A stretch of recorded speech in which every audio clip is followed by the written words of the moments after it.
live.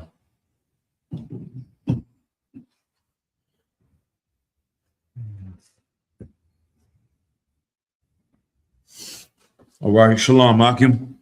Let's go ahead and clap it up. Shalom, Yahweh Shem Yashai, thumb to all the brothers. Yahweh Shemal, thumb Bashem Yashai. To all the sisters, let's get straight into it. Any questions in the room? All right. No questions in the room. So y'all know the Bible, huh? I want to start pulling out precepts. Tell y'all to break it down. I call the precepts. Y'all gonna know them, huh? All right. No questions. Means no studying. You know what I mean? Y'all study. Y'all gonna have some questions. All right. Let's get to it though. Let's see. What do we got? What do we got?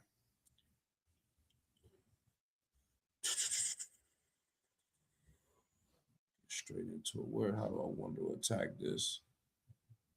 Let's go ahead. Break it down. What's been going on this week with Venezuela?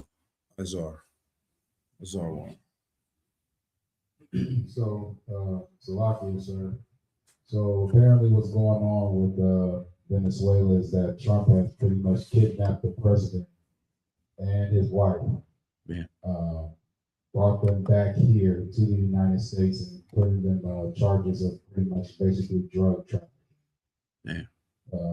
But the overall bigger agenda to pretty much the kidnapping of the president of Venezuela is not the actual put him for drug charges necessarily. It's more so just to get the oil and the resources there. Right. Which is Venezuela has been known for years to have the largest oil reserves in the world. Basically, most of the oil gets bought from China, and maybe about a quarter of it gets bought from maybe America. How much? Goes to Russia. How much gets bought from China? 70%. Damn. 70%. And then how much is going to Russia? Russia gets maybe about 3%. Okay.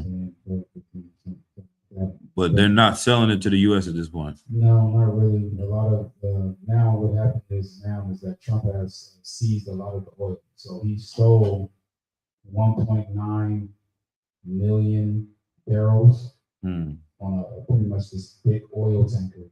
And, right. Those oil tankers that a lot of them, some of them are small, some of them are big. Mm-hmm. He pretty much took a really big one. So that big one literally had almost 2 million barrels of oil on it. So they pretty much seized that. They apparently also seized another oil tanker as well. And a lot of the people that are pretty much in Venezuela, some of the people are happy that they took the president. Some people are upset, but what the people of Venezuela don't know is that what's going to happen to their country is going to get much worse. Right. Because their president is gone. Right. And they think that just because you're trading in a person that claims to be, you think that he's oppressing you. Right. Well, Trump is going to oppress you even more. He's going to take you and rape you and take all of your resources, and he's not going to give a damn about it. And that's about it. Yeah. Get it, brother. Ahead. Yeah, what the brother's bringing out is so heavy. And shalom to the sister online, the rib of Trooper Azar One online. She checked in as well. Most on Christ to see if anybody else is online. Salute to everybody. But that's exactly what's happening. We're gonna go a lot. I got a lot of videos. I got a lot of information, a lot of reading to go through tonight. We're gonna see as much as we can. You know, sometimes this may turn into a part 2 or whatever, as we'll see as things unfold this week and in the upcoming months. Go ahead, Ak. Salakia, sir. It was a show on Amazon Prime. Right. Everybody is talking about it. It's called Jack Ryan. Right. Jack Ryan is a character. He plays a CIA agent. He goes around the world and gets orders from high orders.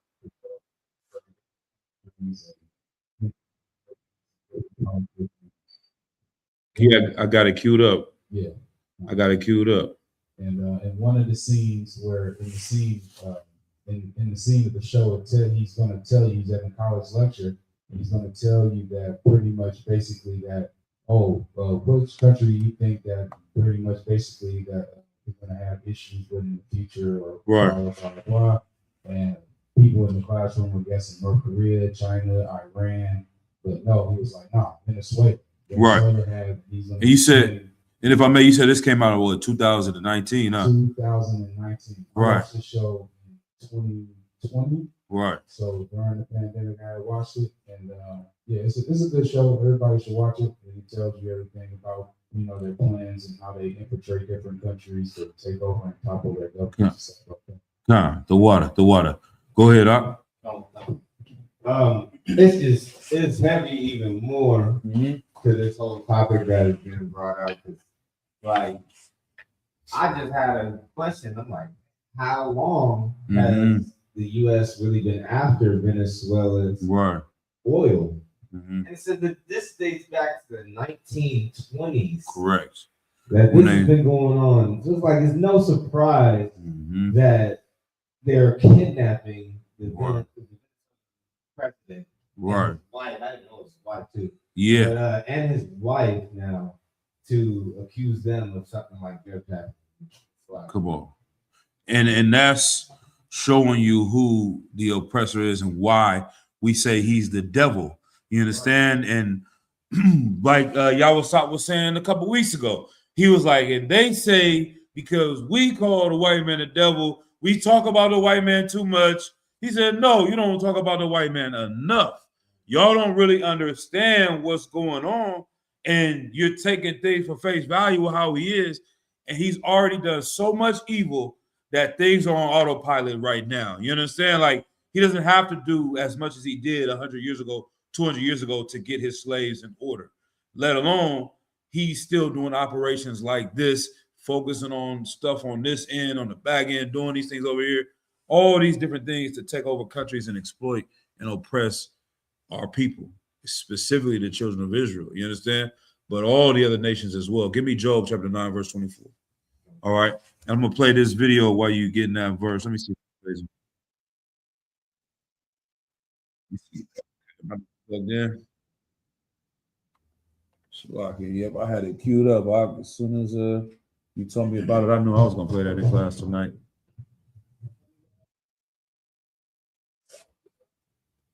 Let's start it from the top. Let's see.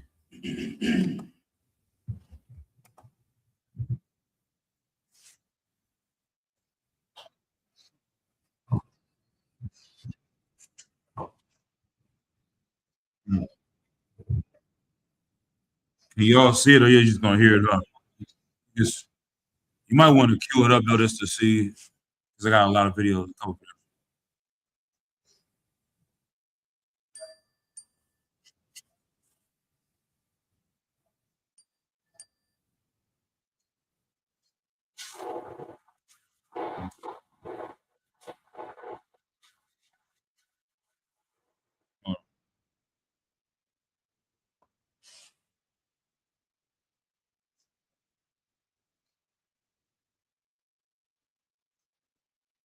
Damn.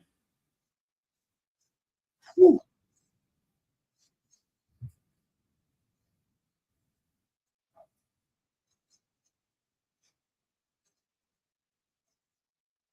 What is he saying when he says in the midst of a humanitarian crisis? All right, I'm gonna give it. Like I said, I'm gonna try to streamline things as best as I can. They have been having a fight over nationalization of their resources. Y'all familiar with that? Or what that means? So, yes, sir. So basically, maybe just a few years ago, the Venezuelan government had the economy and the government had completely collapsed. And a lot of the people there were suffering from very large poverty. They were eating rotten meat. They didn't know how to get any food, and a lot of the women started to, sell themselves, to prostitute themselves to actually even just to get food. Right. So okay, that's that part. But what is the nationalization? All right, let's just Alexa, what does nationalization of resources mean? Nationalization of resources means the government takes control of privately owned natural resources. It's often done to ensure the country benefits more from its own wealth and to reduce dependence on foreign entities. Alexa, stop. Alexa, before Fidel Castro took over Cuba, how much of the land in Cuba was owned by Cubans? Before Fidel Castro's takeover, about 54% of Cuba's land was owned by Cubans. Foreign interests, mainly from the United States, owned significant portions, with 9.4% of well-off landowners controlling 73.3% of the land by 1958.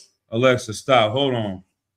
Can you say that percentage again? Alexa, can you say that percentage of how many people from America? Alexa, what was that percentage of how many landowners controlled how much of the land in Cuba at this time?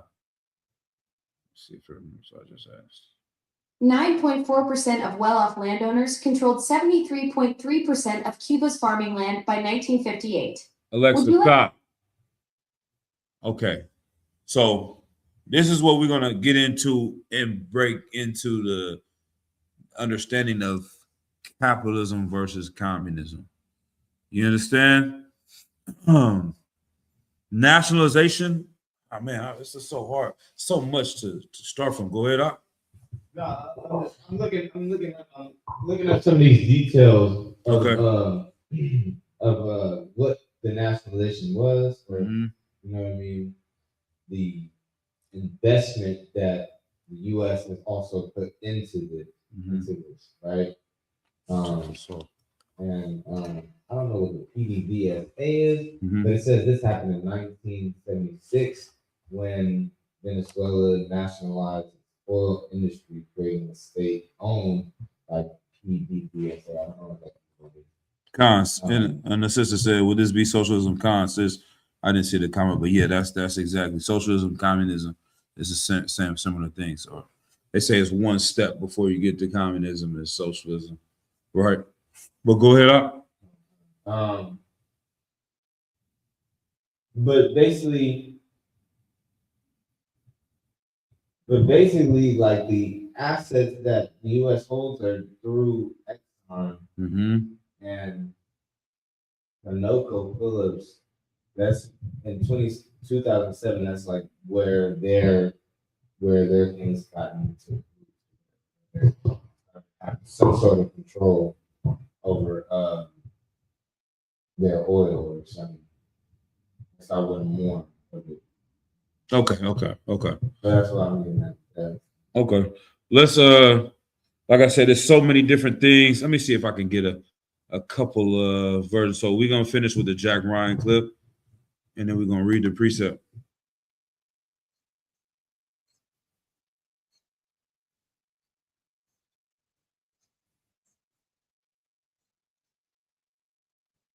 Start it again. I can't skip forward.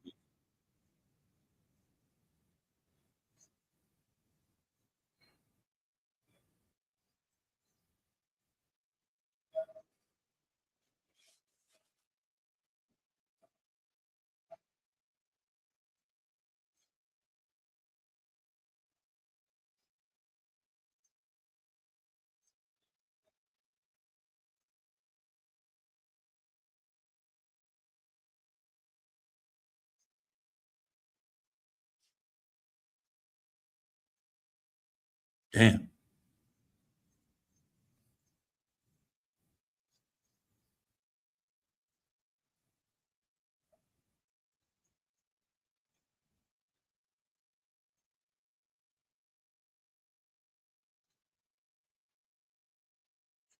Okay, so that is looped around. Okay.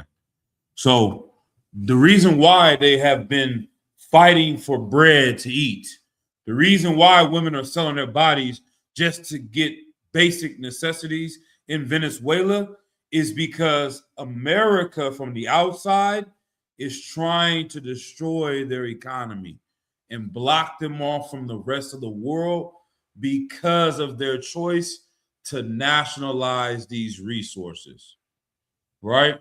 So go ahead and read. We got it. Yeah. That's all. This is the book of Job, chapter 9 and verse 24. The earth is given into the hand of the wicked. The what? The earth is given into the hand of the wicked. One more time. The earth is given into the hand of the wicked. Slow it down. The earth is given into the hand of the wicked. Right. The Bible says the planet Earth is given into the hands of the wicked. The world and the system that we live under is ruled by a wicked people, a wicked nation. The only way they can be in charge is through their evilness. And so the prevailing economic system is capitalism. It is a wicked system. Keep reading.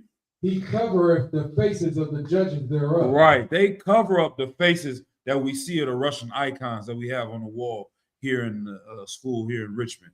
You understand? These books and records that we went and brought out showing that the Israelites were black. They cover up the faces of the judges thereof. The people that are supposed to judge and rule over the planet Earth, they hide us from being the true Jews. You understand? The real Israelites according to the Bible. Keep reading. If not, where and who is he? Right. If it's not the white man, you show me where and who is he? Who is the person that's doing more evil on planet Earth than them? You understand? I asked a few questions this morning, and the chat bot gave me the statistics, made a quick TikTok about it. But basically, the white man is what? 25% of the world's population, but they kill almost 70% of the people. And just imagine that other 30% is other people killing themselves. And we know when it comes to our communities, the reason why we killing each other and going to war with each other is because of the goddamn white man. We fighting over the scraps and the crumbs and the drugs that he gives us to start our wars in our own hoods. And so all of that violence that you see in these other areas can still be attributed to him. Why? Read it from the top. Because the earth is given into the hand of the wicked. Right. So once these bastards get out of the way, then the world can be free. What's the precept for that? It's a camp precept.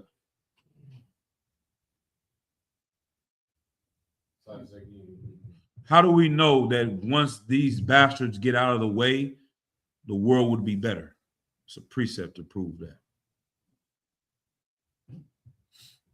Y'all can paraphrase it without finding it, and then find it if you paraphrase it.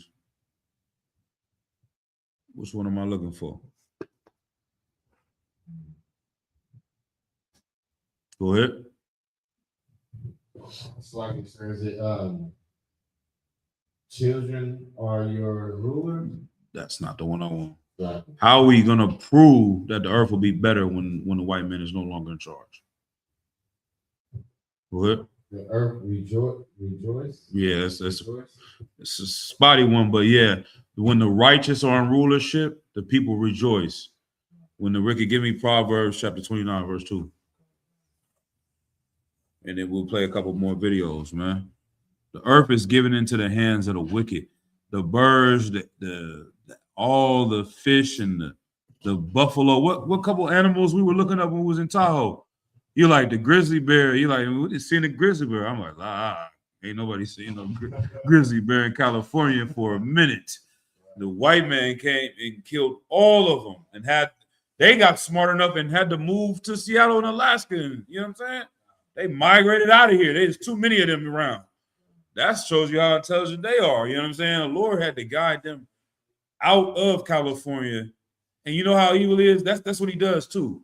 Because what are some places that are named after Gadite stuff here in California? You might have a Ohlone Passway named after the Ohlone Indians, you know what I'm saying? Native Americans. They'll have different things named after the tribes that used to live here as if they're honoring them. They didn't murder all the goddamn grizzly bears and then put it on the California flag like it's an honor to it, when really it shows the evil they've done to it. Go ahead. So I was going to say Ohlone College. Damn. They got a whole college after them. How are you honoring them? They naming their football teams the Redskins and the Chiefs. They're making a mockery of them. And what's the biggest mockery that they've done? I'll give it all the way away, but it's not complex. What's the biggest mockery they've done in history in similar fashion? They go and say they kill all the Alonis, and then they name their college the Ohlone. So you mean you mean as far as the Native American? No, as the white man, what he's done in human history, this is the biggest mockery he's done. It's like Christ, white man. All right. You understand? That Christian cross everywhere, plastered everywhere, making a holiday called Christmas supposed to be celebrating our King, who they hated, who they hate to this day by their actions. You understand? Creating the Christian church is no different than killing the Alonis, killing the grizzly bear, and then you're putting the grizzly bear on your flag. That's a trophy, Akim. That's not honoring the grizzly bear. You know how you go into the restaurants? The brother didn't like that restaurant. He went in there. He said, "You see this stuff on the wall, sir? It's like it, sir. This is," you know what I'm saying? Did I show you the restaurant called Massa next door? I'm like, come on. Maybe the brother ain't tripping, man. Like the Israelites, they called it Massa, and it was like selling pizza, though. I'm like, it ain't a Latino restaurant. It's a pizza spot. Massa Kitchen? I'm like, this is when we don't want to be here at nighttime. Let's get the hell up out of this city. You understand? We ain't doing too much traveling around night. But Salakia, they put the deer head, they had deer heads on the wall, and you know what I mean? That's their thing. They don't eat that buck. That's not good meat. You know what I'm saying? The deer meat of the buck, they want the soft deer to eat. So what is the purpose of killing him? Just to put his head, the biggest deer head, on the wall and brag about you taking down something great and honorable that the Lord has made. That's what they did with our King. You understand? Go ahead, Doc.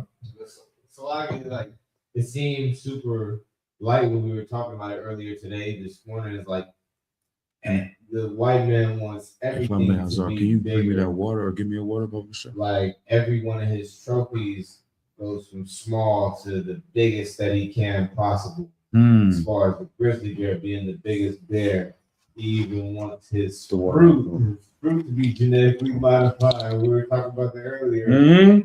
Fucking like What? giant apples and giant everything, Right? Fruits and everything. Like he wants his kingdom to be as big as he can possibly. Okay, so you're saying like he wants to be God. You understand? Matter of fact, we're gonna pull that piece. I'm knowing. Go ahead, Doc. Well, that is an Obadiah, right? Yeah, let's pull that one. Give me that one too. And we never read 29 too, huh? Read that one real quick. And if ICR get Obadiah, or, you know what I'm saying, then we can just roll to the precepts. This is the book of Proverbs, chapter 29 and verse 2. When the righteous are in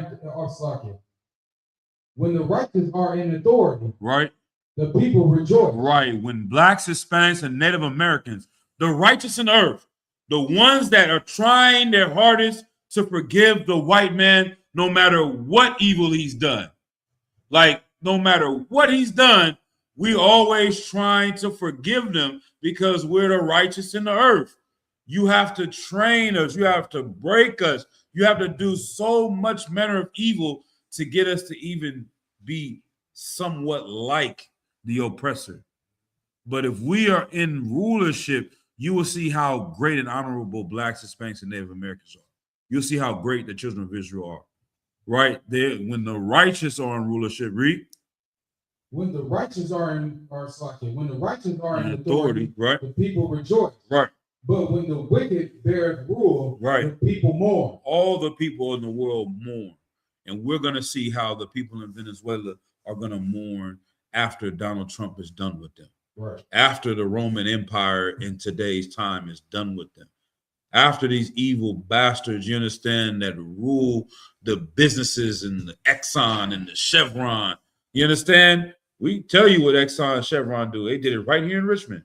They built a refinery right to where niggas live at.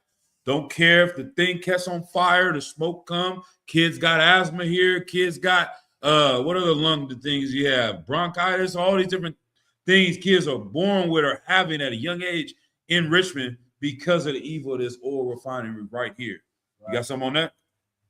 Go ahead. Go ahead. Like this goes back to even at the slavery, like working for these other nature organizations that don't talk about these. Don't be specific. They are on purpose putting these places in these what they call urban areas, which is really nigga areas, right? Where they put our communities, right? And we have, and these are directly linked. Mm-hmm. Doing all this stuff to the environment is directly linked to a lot of our underlying health issues, such as diabetes, right, and asthma, right, all these things. Get a brother hand. You understand? And what the brother is mentioning about too is like, and now that you're saying it right now, it makes me think they're talking about, hey, this urban area doesn't have trees and it's gonna affect their health. Let's do a study on it. Knowing the white man, the devil means they knew this 50 years ago, 100 years ago. If we cut down the trees in the black neighborhood, they're gonna be sick and die. But now they're gonna act 50 years later. Let's go and do a study and try to figure out, the devil, you know the answer. You understand? You did it intentionally because y'all have trees in y'all neighborhood. That's how you know it's on purpose. You understand? But go ahead. What you bringing out so heavy is because they did the same thing up there in San Francisco and Hunters Point. Remember, in Hunters Point, they had the shipyard. Yep. And that shipyard was giving all the people that was up in Hunters Point cancer. Yep. And they had did a study and they had showed that 30% of the people that was living in Hunters Point ended up getting cancer directly from that shipyard. Damn. These are so many crimes, Akim. It's like ridiculous for them to ever say that we're criminals. Name a gang that puts its ops on nuclear reaction. You know what I'm saying? Like, how diabolical can you be? They are mad at a brother right now. The entire Bay Area is mad at this nigga for shooting in the car and an 11-year-old got hit in the head. To us, that seems like the most wickedest nigga on earth. These devils put every baby, 9 months, 6 months, 5 months, 2 years old on a goddamn projects. The poorest people trying to survive put their housing over a place that they wouldn't let animals live at. Right. You understand? That's not an accident. And then they act later like, oh, we didn't know. Y'all strategically did that. You understand? That's a different level of evil that we would never do. You understand? That's just one thing. So we're going to get into these stuff a little bit more, but that's heavy what y'all are both bringing out, Akim. Let's go to that next precept. Obadiah is going to say the pride of Esau called himself like a god or something. Go ahead. Was Obadiah it was only one chapter of Obadiah, so it's going to be a verse somewhere in there. Look for the pride, or thou makest thyself a god. Is that the what I want? Does it say God in there? Thou exalted himself as the eagle. Yeah. Let me see that. The God one might be in Thessalonians. I'm actually in the wrong one, but this is good too. Let's see for the pride. Go for the pride. This is the book of Obadiah, chapter 1 and verse 3. Mm-hmm. The pride of thy heart has deceived thee. Right. Thou that dwellest in the cliffs of the rock, whose habitations is high. Right. That saith in his heart, who shall bring me down to the ground? Right. Like, this is the pride of America. This is the pride of Donald Trump. Nobody can stop me. They gave this devil the power. And he said, you know, before when George Bush was here, they used to lie to us for 6 months to a year and say Iraq has weapons of mass destruction. And they use all the media to get people ready to accept going to war. And then when they got there, they said, oh, no, they don't have any weapons of mass destruction, but we still going to take over the country because they're at war with us. like I don't know why, man. I think the streets is just the best way to explain it. Because it is really some gangsters shit, Slocky.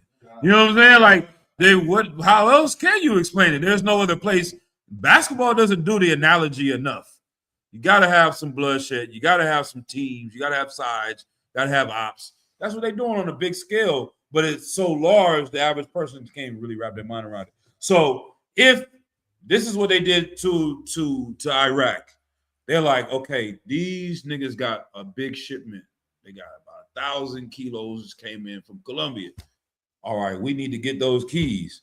Okay, how can we do it? We're gonna tell the whole hood, hey man, them niggas over there, they got weapons, they getting ready.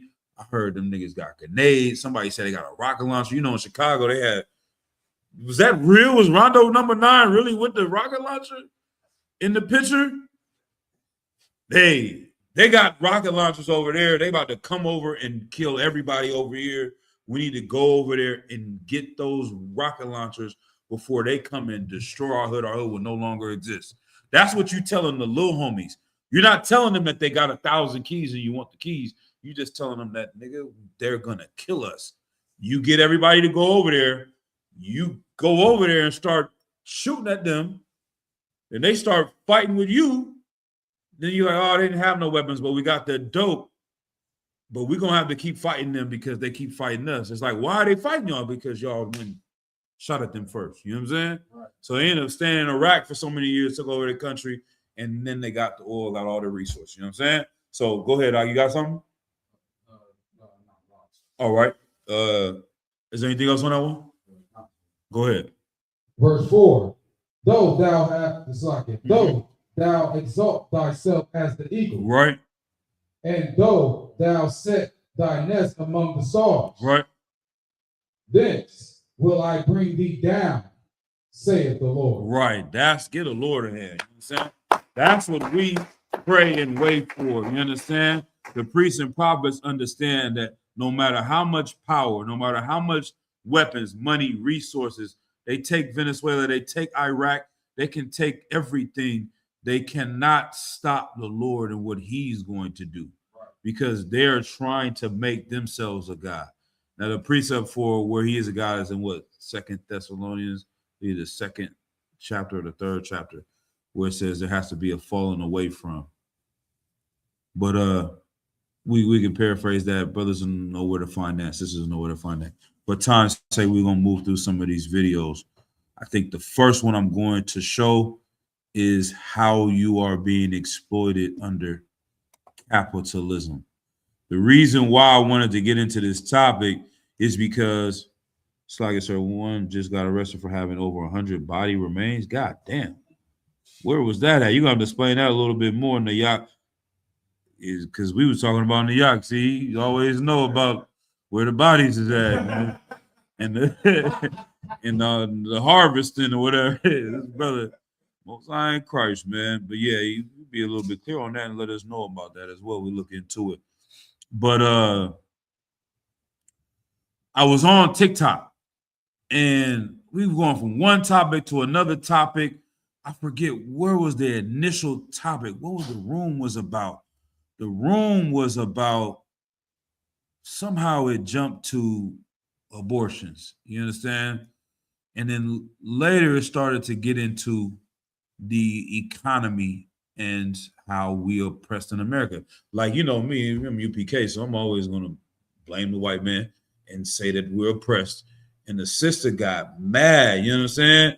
She was just like, we're always making it about race. It's not about race. It's about money. Everybody keeps saying that we're oppressed. We're not oppressed. I'm like, Salakia says, I could assume that you're not a millionaire. You know what I'm saying? Y'all know Jeff Bezos has 600 billion. I'm telling him, like, you're oppressed like a mother. You really oppressed. You don't know. You think that since you're not in chains, you're not a slave or you're not oppressed. And this video is going to explain some of that to show how evil capitalism is, then show you the idea of what communist is in relation to it. Both are not going to fix the problem. We understand what's going to fix the problem. These people are going to have to go, for one. Right. And 2, the Lord is going to have to make that happen. You understand? But to understand which one, okay, the Catholic Church reads the Bible, right? But it's an evil organization. But we know the Bible is not an evil book. In essence, the book of Satan is an evil book, though, right? What they have, the Satanic Bible, it's just a pure evil book. The Church of Satan is evil and the book is evil. That's like capitalism and communism. Capitalism is the Church of Satan in the Bible, of the Satanic Bible. Communism is the Catholic Church that teaches the Bible. You see what I'm saying? It's a righteous book with an evil people running it. That's what communism is. Communism, socialism is the government of the Bible, of what God would want us to do, what Yahweh Shai would want us to do. You understand? But the people that are running it, they're in the world, they don't follow the Lord, so they're going to destroy that information and way. But to get to the essence of it, to show these things, you understand? We're gonna go into it a little bit. So let me play this video real quick. Let me share the screen here. Bear with me, Akim. This is how you're being exploited by capitalism. Let's see. It's a 5-minute video. Like I said, we got a lot. I don't know if we'll play the full of it, but you will always be exploited at work. Capitalism is the dominant economic system on Earth, and like others before it, it uses the threat of violence and ridicule as a way to make you work. If you don't work, you starve. If you don't work, you die. And if you're lucky enough to get state benefits, you're viewed by some as a tax burden unworthy of aid. So, to live and to be respected in capitalist society, you need employment. When you work, you are given raw materials like planks of wood, some linen, or unfinished spreadsheets. Then you work on the raw materials, which adds value to the material. This is why a chair is worth more than some pieces of wood, and a coat is worth more than the linen used to make it. Your labor upon the raw materials creates this increase in value. In short, the whole is greater than the sum of its parts, and your labor puts them all together. you're following it? Yeah, well, this is a lag on it.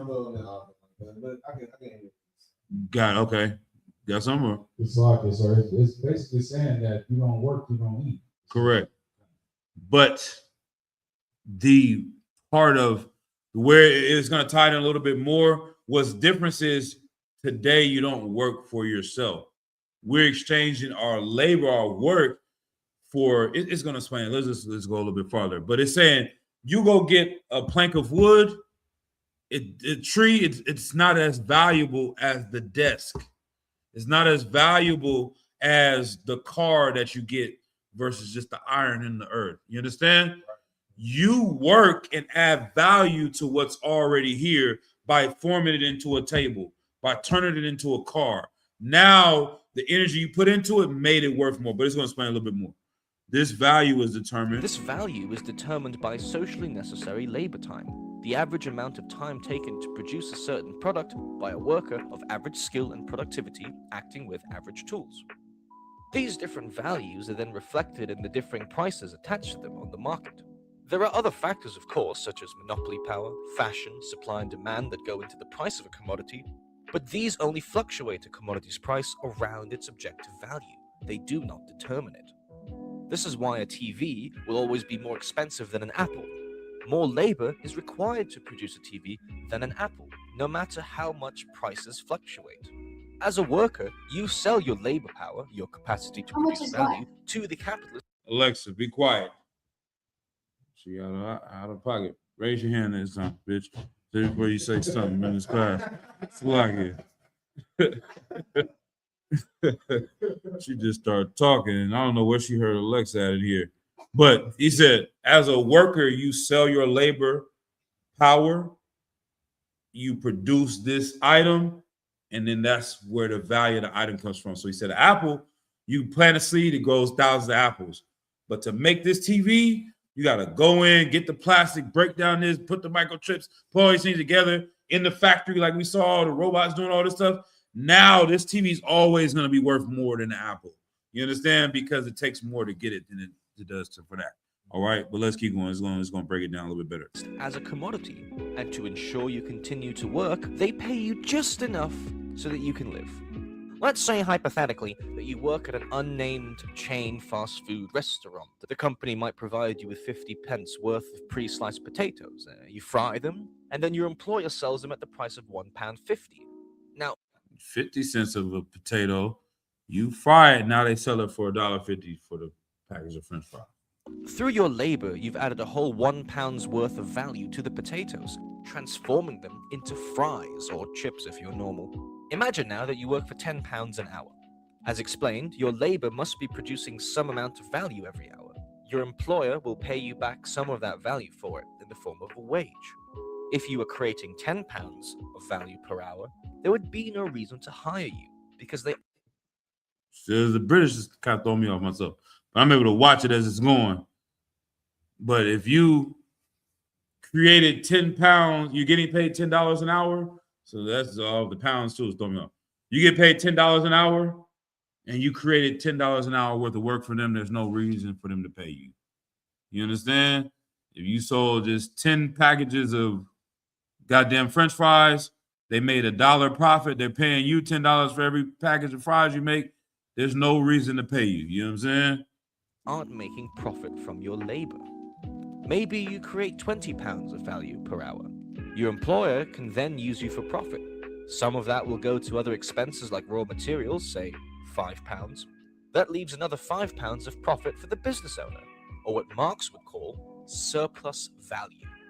The shocking thing, though, is that this means you're spending half your time working for free, and the labor you do during this time is called surplus labor. Today's figures indicate that in Britain, workers spend roughly 1/3 of their labor time performing surplus labor. And in those industries which directly produce surplus value, such as factory workers, this rises to 40%. 40% of your time is going to their profit. Go ahead. So like, Mm-hmm. it's heavy what he's saying. What he means by working for free is like the millions and millions of trillions of dollars that they're making doesn't add up to us being in the state that we're at as far as poverty goes, as far as just the fucking rate, the class system and Yeah. doesn't make any sense. Yeah. But we should be still at this. Yeah, we're way more valuable than that. Exactly. Yeah. And you working for it, but they're taking all of your time and your energy and life and enriching themselves. Right. And they're doing it so much that 99% of the wealth is in the hands of 1% of the people.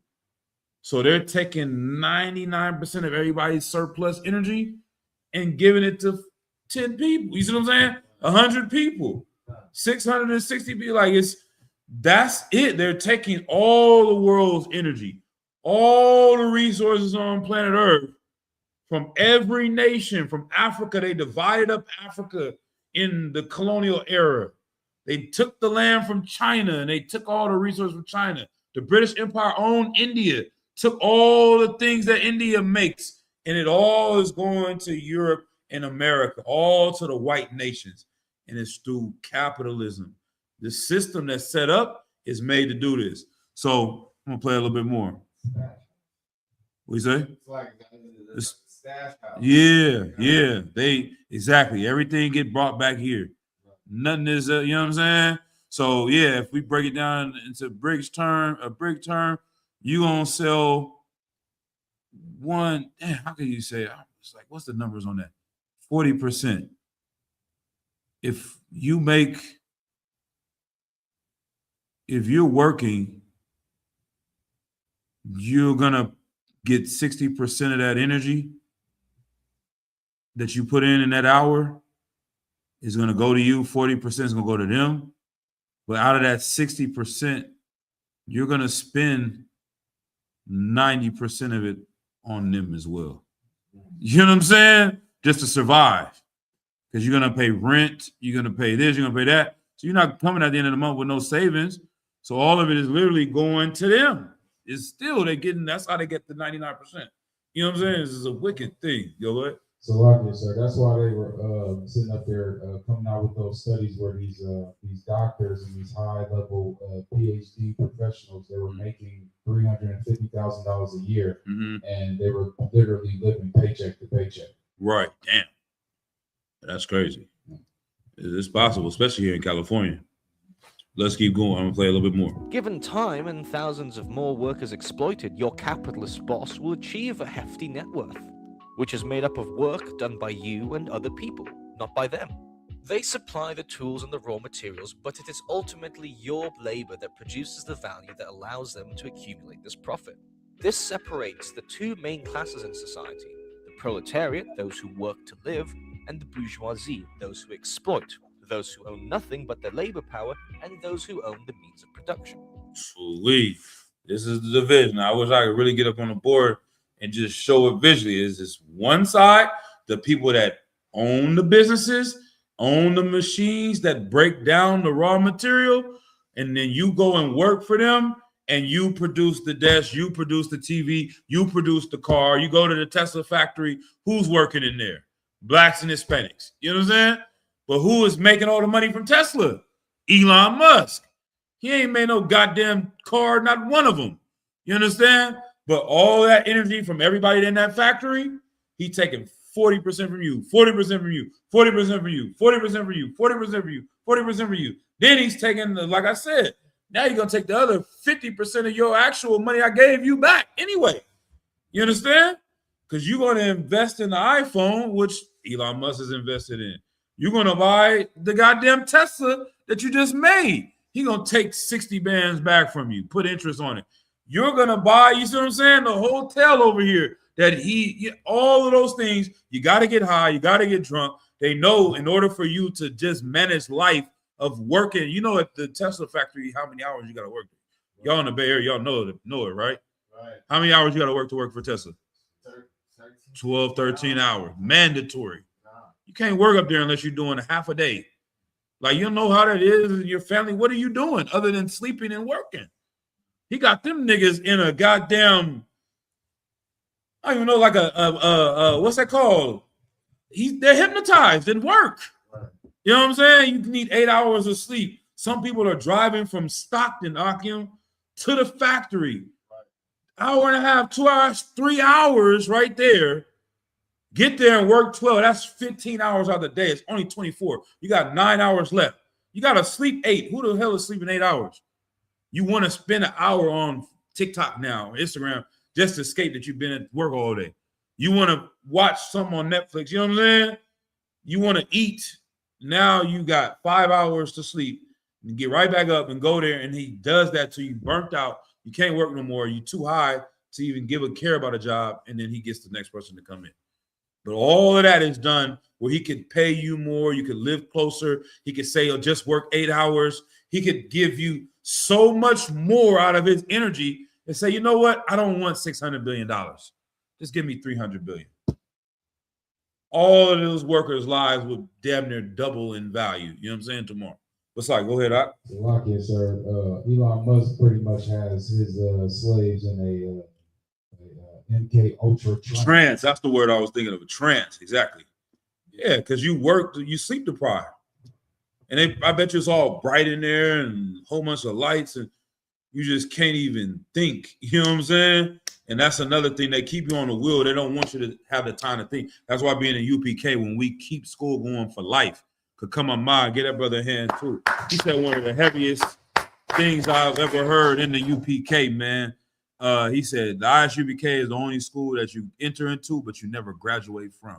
You understand? We forever learning and acquiring knowledge, you understand, in order to fight against our oppressor, because that's the one thing they don't want us to do. When they keep you on that cycle, you never take the time to really realize you're a goddamn slave and something needs to be done about this. Everyone is so tranced out, they can't even do anything to fight it back. You know what I mean? All right, let's keep going. This is how the richest people on Earth become the richest people on Earth. They don't earn their money, they steal it. So how can we stop being exploited? Well, under capitalism, we can't. To gain a deeper understanding of how this... Damn. Damn. The white man is the devil the Bible speaks of. That's right. That was a cold way to end it. He just, well, under capitalism, you can't. Right. So imagine how much the white man loves capitalism. You see what I'm saying? He's like, you can't get out of it. If we keep this going, we won. You see, it's over. The game is over. They figured a way to ride out into the sunset, and it's in the economic system. So they hate anyone else that tries to change that. And Venezuela tries to change that. Right. Cuba is trying to change that. China is trying to change that. Russia is trying to change that. All of these nations around the world are coming together to go against capitalism because they don't want to be slaves anymore. All right, go ahead. Slovakia, sir. That's why they hate that New York mayor, because he's trying to promote socialism. Right. Get a brother in. Yeah, Mandani, right? Christ. All right, let's see. I got some more precepts. Let's get into some things, though, man. I'm going to play this video. Like I said, I got a few videos. Blah, blah, blah. We'll take that video down. Let me share the screen of this video. See what we got. We're at 9 o'clock. Okay. I can send a link to it. I just exited out right here. But just remind me, I got it on my phone.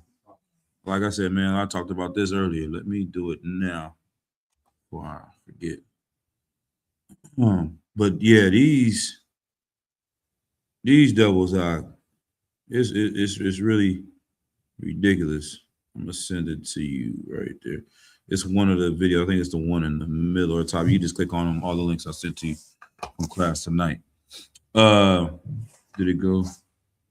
Okay, no sweat. This video right here is another guy. He talks about the beef between capitalism, socialism, etc. What's going on? And he's breaking down what's going on with Venezuela. I think, when did this video come out? 5 days ago. Share screen. I'm definitely not gonna play a lot of this one, but in Latin America was in American custody. But what you're not being told is this: Maduro's capture wasn't the end game. It was the opening move in the most audacious continental strategy I've witnessed in 50 years of studying imperial power. My name is Richard Wolff. I've spent decades analyzing how empires rise and fall, how economic warfare shapes nations, and how the powerful manipulate crises to expand their reach. But what happened in Venezuela yesterday morning isn't just about oil, drugs, or regional politics. It's about something far more dangerous and far more calculated, because while the world celebrates another dictator's downfall, 3 critical questions remain unanswered. Why now? Why this way? And why are Mexico's leaders meeting in emergency session as I speak? Here's what nobody wants you to understand. Trump didn't capture Maduro to save Venezuelan democracy. He captured him to send a message that will reshape the entire Western Hemisphere. And if you think Mexico is safe because they've been playing nice, you haven't been paying attention to the real strategy unfolding before our eyes. Let me tell you something that will disturb you deeply. Did you know that linen is the only fabric that bacteria cannot thrive on? This is one of the reasons Jesus told us to wear and sleep. what the hell? I have contacts in Washington, people who work inside the machinery of American imperial planning. 3 weeks ago, one of them told me something that made my blood run cold. They said the Venezuela operation wasn't about Venezuela at all. It was about testing a new doctrine of hemispheric control, a doctrine that treats all of Latin America as American territory in everything but name. Let me take you inside the mind of American imperial planning, because what you're witnessing isn't random violence. It's precision geopolitical surgery designed to solve 3 existential problems that keep Washington awake at night. 3 problems that, if left unsolved, could end American dominance in this hemisphere within the next decade. And here's the terrifying part. Mexico is connected to all three of these problems in ways that make yesterday's operation in Caracas look like a dress rehearsal for something much bigger. The first problem is momentum, but it's much worse than anyone realizes. For the past year, something unprecedented has been happening across Latin America. Countries have been saying no to Washington, not quietly, not diplomatically, but publicly and defiantly. Mexico challenged historical narratives about stolen territory. Brazil strengthened ties with China. Argentina refused certain trade conditions. Colombia questioned drug war tactics. Chile opened discussions about copper pricing independence. Peru began exploring alternative financial mechanisms. But here's what makes this pattern so dangerous for Washington. It's not random. These aren't isolated acts of defiance by individual governments responding to domestic pressures. This is a coordinated awakening across an entire continent. God damn. The translations, you know what I mean? These all the ops that these niggas are trying to bully are linking up, nigga. Right. You know what I'm saying? You thought you was rolling 60s and you gonna bully families and you gonna bully nigga the day trades, you gonna bully this other smaller gang over here, the Pyru, this and that treetop. They like, nigga, the treetops and the 8 trays is clicked up. The 8 trays and the nigga, the Hoovers is licked up. And then, nigga, this is going on over here. The PDL, you know what I'm saying? All these niggas are clicking up and they're trying to cut you out. They don't want to work for you no more. They don't want to sell your dope no more. They're getting ready to go to war with you, and they can't have that happening, man. You know what I mean? And Washington knows it. I have seen internal State Department documents that describe what they call the contagion effect, the fear that if too many Latin American countries simultaneously discover they have alternatives to American dominance, the entire hemisphere could slip out of Washington's control within a single decade. From Washington's perspective, this isn't just diplomacy gone wrong. This is my favorite part. This is where he started talking some gangster stuff. It's hilarious. I had talked to Karayala, but this is the foundation of American hemispheric control beginning to crack. And when that foundation cracks, empires don't negotiate.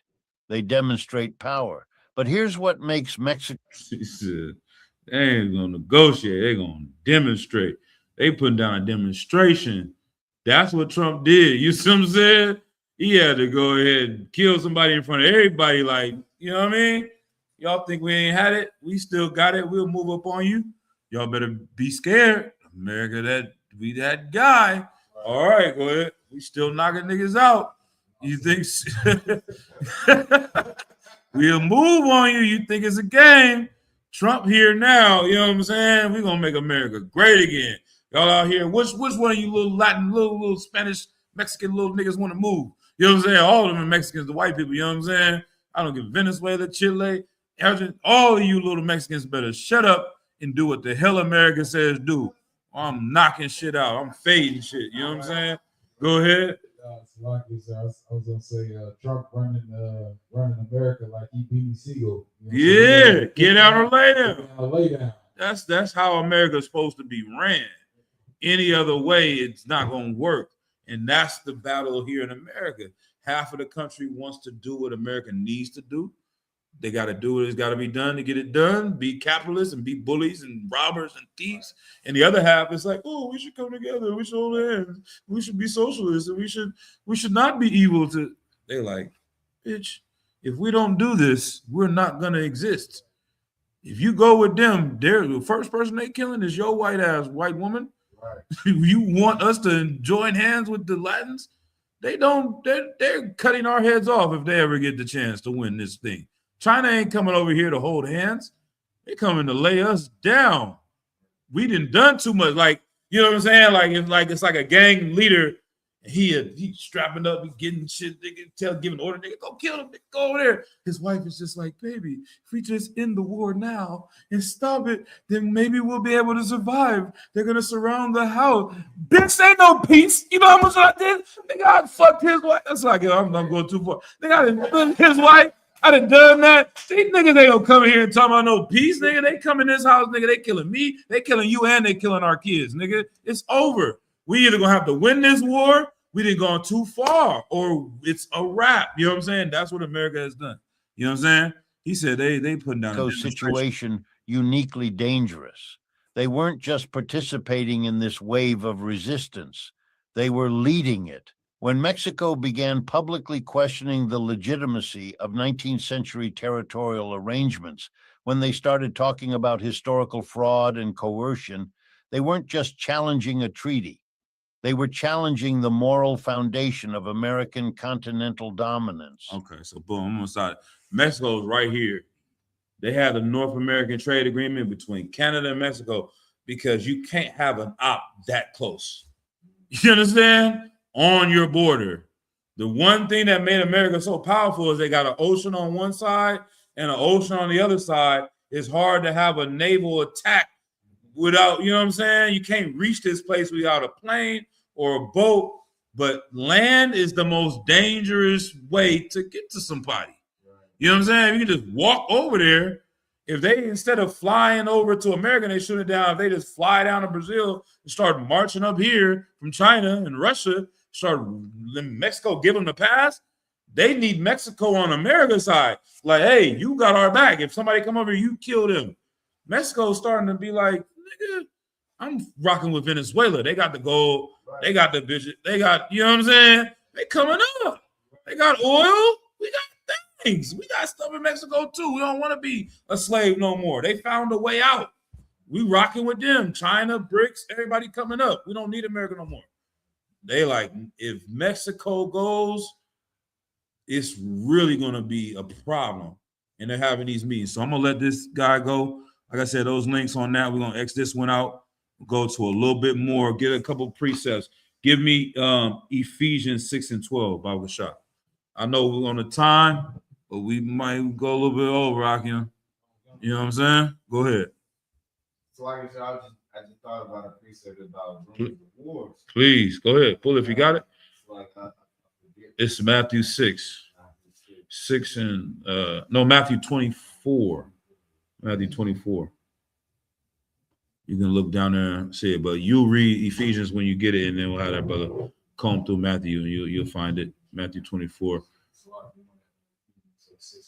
Come, let's see what we got. This is the book of Ephesians, chapter 6 and verse 12. Mm-hmm. For we wrestle not against flesh and blood, but against principalities, against powers, against the rulers of the darkness of the world of this world, against spiritual wickedness in high places. Right. So this one right here, Christians love to break this precept down. They love to talk about principalities. You understand? And the Christian is 24 and 6 too, the Matthew one. But Christians love to make this thing like it's some spiritual thing. Y'all know what a principality is? Because to a nigga, you hear it's principalities. You know what I'm saying? Right. It's rules and regulations and principalities. It's like, oh, you think it means like rules and stuff. It does, but it really doesn't. You know what I mean?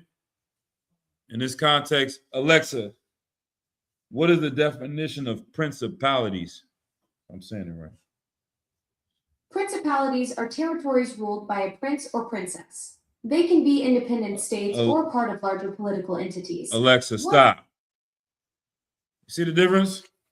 The Christian read that verse, it's rulers in high places, it's principalities, it's evil in the air, it's demons floating around.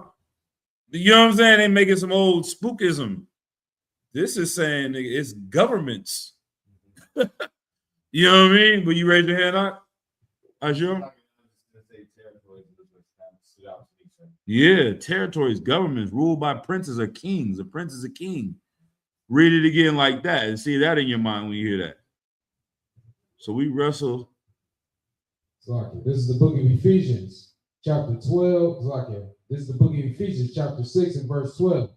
For we wrestle not against flesh and blood, but against governments. Hey, Shalom, Yabashim Shabrak, a third officer, not the Zab, man. Get that brother hand as well, man. Understand? It's not Christ, man. One more time, Salakia.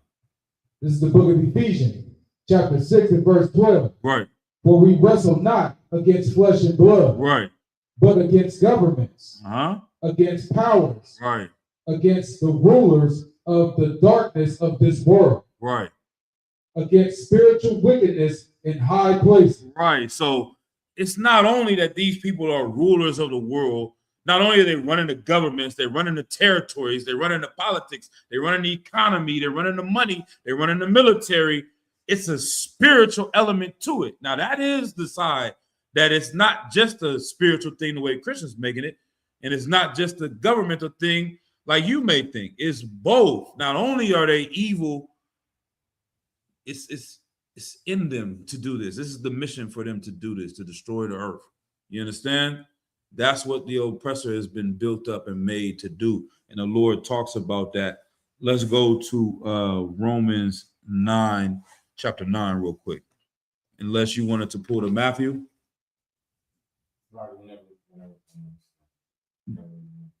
Matthew 24 and 6. And then, like I said, for time's sake, we got a damn starting 9. 15. This is the Go ahead.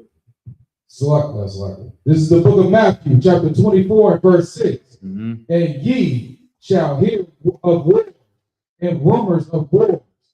See that ye be not troubled, Right. for all these things must come to pass. Right. Like, once again, we need to realize that this is glorious in our sight. It's going to be a lot of pain, just like going through labor.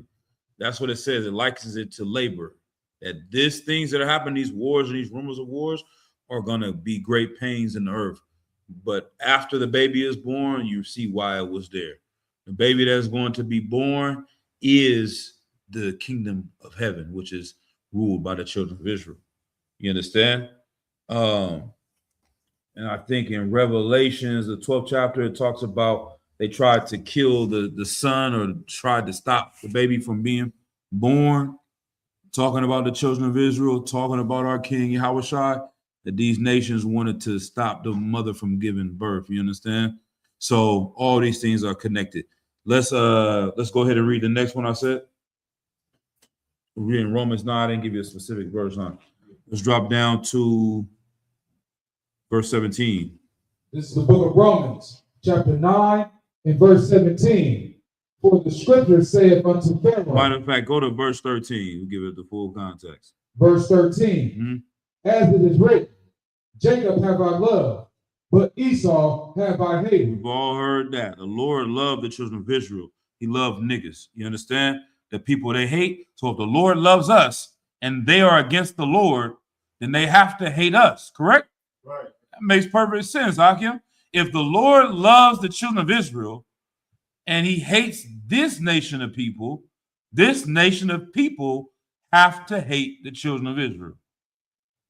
It's no other way it can be. So they hate Venezuela, not just because of the oil, not just because of the gold, but because them goddamn Israelites live there and they're trying to stand up with the Issacharite brothers in Mexico. Right. They're trying to stand up with the Zebulonite brothers in El Salvador. Right. They're trying to stand up with their brothers from Asher in Brazil. You understand? That is the underlining issue. You know what I mean? But keep going. But What? Jacob have I loved. Right. Jacob have I loved, but Esau have I hated. Keep going. What shall we say then? What shall we say then? Is there unrighteousness with God? Is there unrighteousness with God? Read. God forbid. Is it evil that the Lord chose us over them? God forbid you even think that. So the Lord is down with us. Anybody else trying to sway you to love everybody else? God forbid they do that. God forbid Genesis teaches all nations can be saved. This is not what this book about. Keep going. For he saith to Moses, I will have mercy on whom I will have mercy, and I will have compassion on whom I will have The compassion. Lord gonna love who he love. He gonna hate who he want to hate. I'm the boss. I made this. If this is the son I chose as my favorite, then so be it. This is the other son that I just want him to work and do whatever I tell him to do, then that's what he's gonna do. Keep going.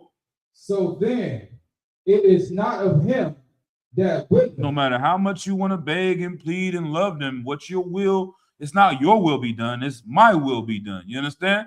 No matter how you want to fight for them to be loved by God, it's not gonna happen. Keep going.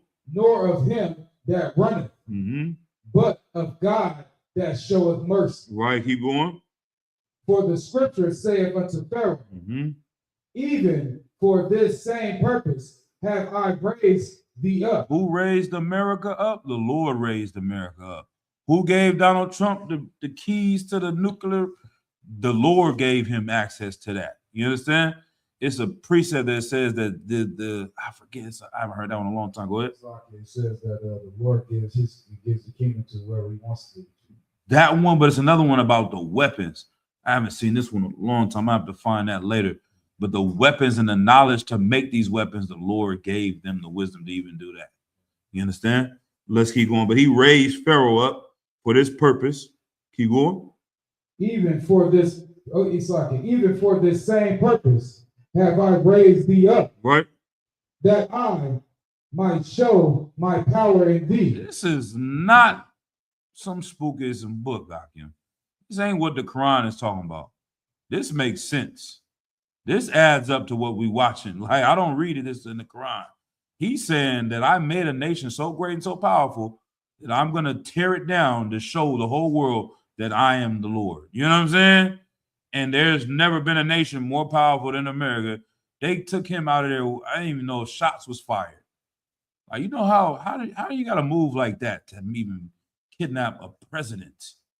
Like, you feel, does it make sense? Like, I don't even know.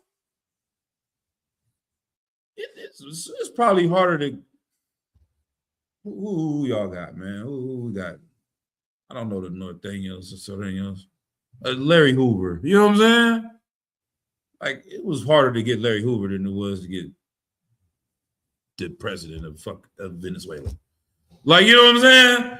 Like, the way they moved on a president, you didn't have nobody, a bodyguard, nobody at the door. It was just like, nigga, bust a shot. This is like, you can't do that to Donald Trump. They kind of bust a shot at Donald Trump, allegedly. You know what I'm saying? But, you know what I mean? Like, you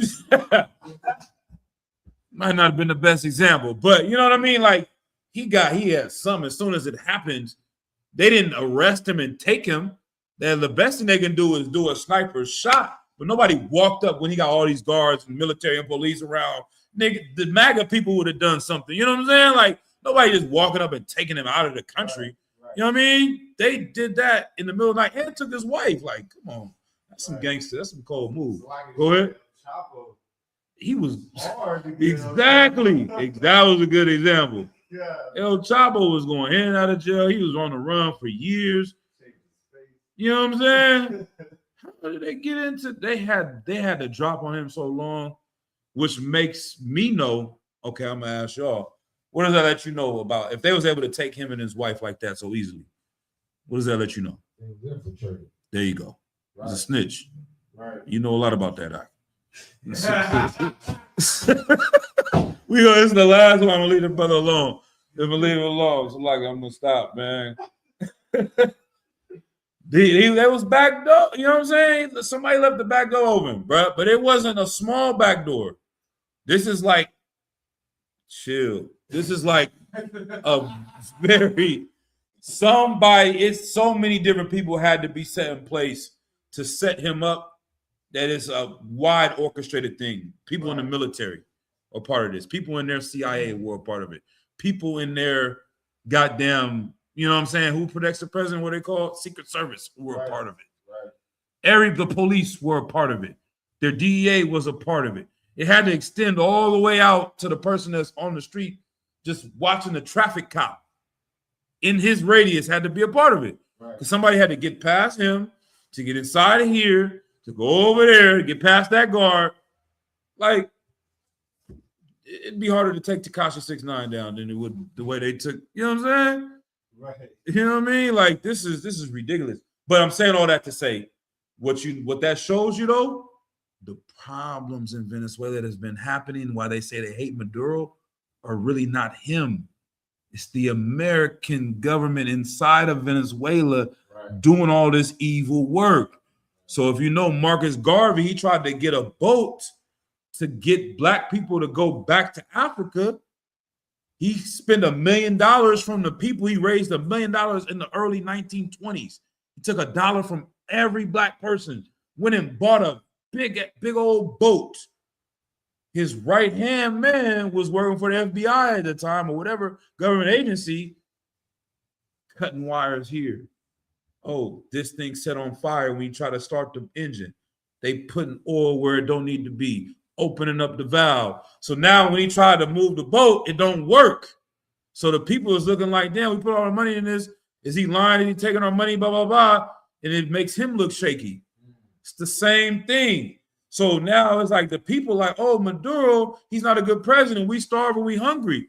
Yeah, because his second, third man, he's like, oh, take this money, go feed the people.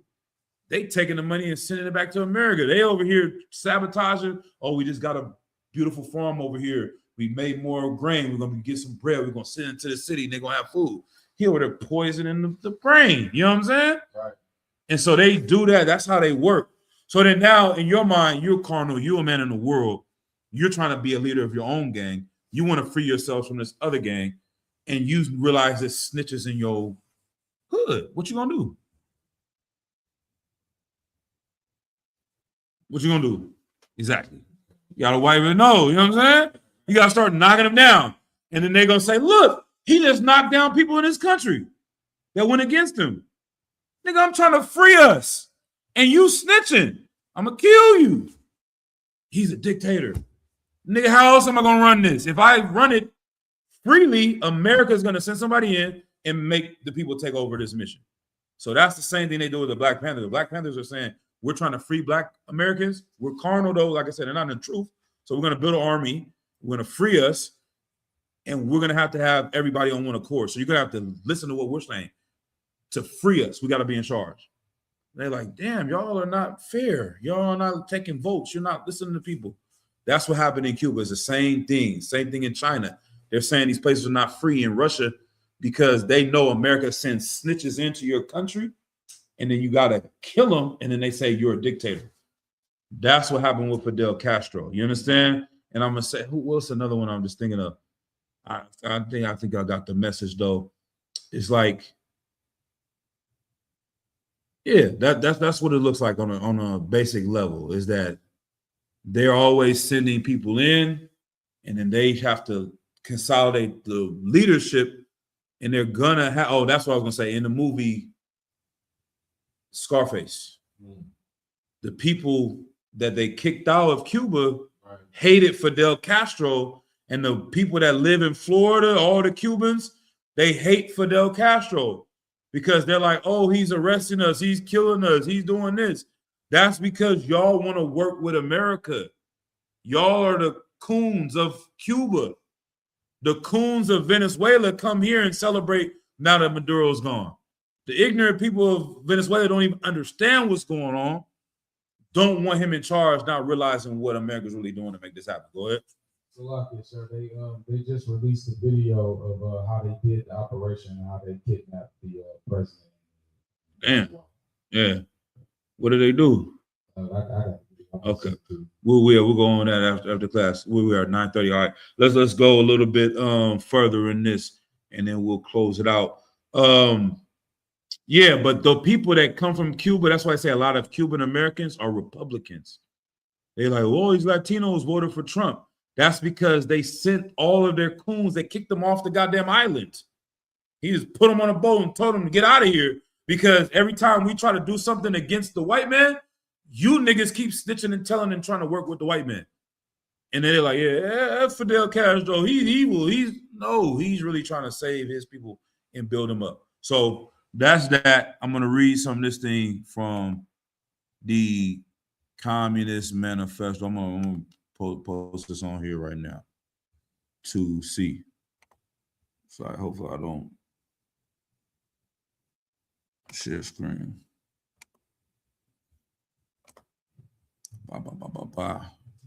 This is one thing I was looking on earlier.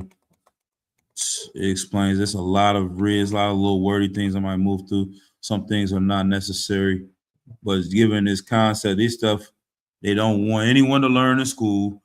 It is brainwash you because, like I said, the whole concept came from Venezuela, what's going on, and me on this TikTok argument. And it was black people on there saying we're not oppressed. It was black people on there saying they want to be billionaires like Elon Musk. It was black people on there saying that Elon Musk is not a bad guy. And there's one white man on here that's siding with me like, nah, nigga, y'all tripping. Yeah, it's real racism. White supremacy is real evil. He's harming I'm like, damn, the only one that understands this is this white man. You know what I'm saying? And all the niggas on here is fighting me. You know what I mean? And it's because they're ignorant of even understanding this. They've made it so complex, nigga, you have to learn to even understand what the hell's going on. You feel me? So that's why if the same thing happened here, they would celebrate the slave master winning. They're celebrating Trump winning in Venezuela because they're so ignorant of what's going on and they don't, basically that's what I'm saying, okay? But these things are where they hide this information at. So he wrote a manifesto just like anybody else that's trying to do something large and to teach other people. Are you a communist? Yes. Okay. What is the aim of communists? To organize society in such a way that every member of it can develop and use all of its capabilities and powers in complete freedom without thereby infringing the basic conditions of society. Okay. How do you wish to achieve this aim? By the elimination of private property and the replacement of community property. On what do you base your community of property? Firstly, on the mass of productive forces and means of subsistence resulting from the development of industry, agriculture, trade, and colonization, and on the possibility inherent in machinery, chemical, and other resources of their infinite extension. Okay. Secondly, I'm going to break this down a little bit. And secondly, on the fact that in the consciousness of feeling of every individual, there exist certain irrefutable basic principles, which being the result of the whole historical development require proof. What are such principles? For example, every individual strives to be happy. The happiness of the individual, let's lock it down.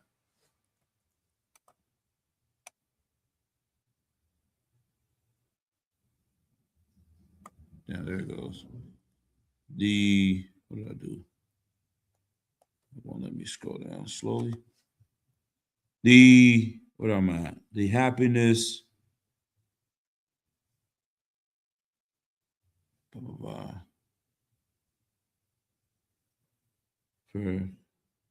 For example, every individual strives to be happy. The happiness of the individual is inseparable from the happiness of all. How do you wish to prepare the way for a community of property? By enlightening and uniting the proletariat. That's what they were talking about earlier. What is the proletariat?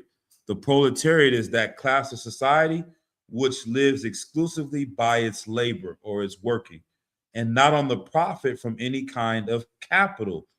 The class whose will and woe, whose life and death, therefore depend on the alternation of times of good and bad business. In a word, on the fluctuations of competition. So I know that was a lot. Going back up, Fidel Castro, we read earlier, half of the land in Cuba was owned by who? Quiz. And the other half was owned by who? La. What? Well, yeah, but in a way, yes. But before Fidel Castro is the question. Most of the land in Cuba was owned by Americans, right? And 90% of that land, or 70% of that land, it said, was owned by 9% of the people. So if you had 100 people, 9 of them own 70% of the land, and they're all Americans. And the other land that was owned by the Cubans was bullshit land that people just living on. The land that the Americans owned was the one that was making the money. You understand? So when it says, how do you plan to free these people? The elimination of private property. Because if you can buy land, whoever has the most money owns the most land. Whoever owns the most land owns the real value that's on the earth. The bananas that come from that farm are what we eat, not the money.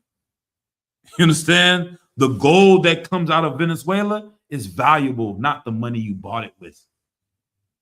The oil that comes out of Venezuela is what's valuable, not the money you bought it with. The white man, through his power and his guns, created paper money to buy real gold with. And if I need more gold, I print more money and I can buy the whole fucking earth. How can you stop me? I own everything. I bought the land as monopoly. I bought the land of Cuba with fake money and got real bananas, real oil, real gold, real fish. So Cuba says, you know what? We're not selling no more land, nigga. This is our land. It's all of our land. Everybody's land. If you want some bananas, you have to buy it from all of us. We work this farm. You work this farm. You work this farm. Stop being an individual and work the farm and take a little bit of money and buy and pay your rent. Let's just say we all own the farm because we all work here. You put all your life energy into the farm. If we divide up the profit of the bananas we sell, you're going to have way more money than you putting all the energy in and giving it to this banana company that's called Chiquita Banana from America. Now we all come up. So they say we're all going to own the oil field. We're going to nationalize it. We own the oil field. ExxonMobil cannot buy an oil field in Cuba and give all the money to the people that own Exxon. If ExxonMobil wants oil, they're going to have to buy it from our government, which is for the people, by the people. They're going to spend $1 billion. Instead of it going to goddamn Elon Musk, it's going to go to the people that live in Cuba. And there will be no poverty in Cuba. There'll be no poverty in China. There'll be no poverty in Africa because the people that own the capital, the money to buy the most things are so far ahead that we can never save enough money to catch up to them. So go ahead, Doc. So I guess, sir. So that's why a lot of those people were happy in Venezuela, because probably some of those people that were happy that he got kidnapped were probably the rich people, because he was trying to, the president was trying to help more so the poor people. Right. And with that, the rich people ended up becoming and losing all of their money and their resources. And that's why they got to share now. I can't have my Bentley and you still driving a Toyota. I can't be super rich. I can't be Jay-Z and you get equal amount. In order for Jay-Z to be $2 billion, and we look at him, he great. If in another system, it wouldn't be no Jay-Z's and be no Beyonce's. It would be, nigga, we all make $150,000 a year. Everybody make 200 bands. It's a lot better than having a homeless nigga over here and blah, blah, blah, blah. For him to get rich, they got to have a lot of poor people. You know what I mean? That's how this thing works. In order for them to take all those resources from everybody, you got to work for them. So once again, I'm going to keep going a little bit. So it says proletariats are the people, they don't own none of the machines. They don't own none of the land. All they do is work on the land and get the other people rich, who called it a bourgeoisie. All right. What is the proletariat? Okay, we talked about that.